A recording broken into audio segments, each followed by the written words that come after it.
Hello, good morning. সবাই কেমন আছেন? আশা করছি সবাই খুব ভালো আছেন। আমরাও ভালো আছি। তো এখন বাজে সকাল 8টা। দেখতে পাচ্ছেন কি না জুম করে দেখাই। সকাল 8টা বাজে।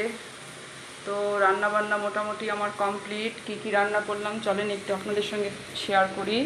তো এখানে হচ্ছে ডিমের ঝোল। এই যে ডিমের ঝোল হচ্ছে, এখানে ডাল বসিয়েছি, এখানে চাল কুমড়ো ভাজা হচ্ছে, মাছের মাথা দিয়ে এটা চাল কুমড়োটা ভাজা হবে।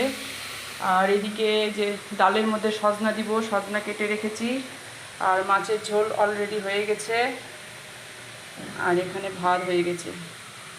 তো এই আজকে আমার দুপুরে রান্না হচ্ছে। তো রান্না বান্না মোটামুটি কমপ্লিট। মেয়েরা সব স্কুল চলে গেছে, ওদেরকে আবার রুটি সবজি টিফিন দিলাম। এখন আমার বড়মশাই স্কুল যাবে, তার জন্য রান্না বান্না হচ্ছে। তো আপনারা সবাই দুপুরে কে কী রান্না করলেন সবাই কমেন্টে জানাবেন।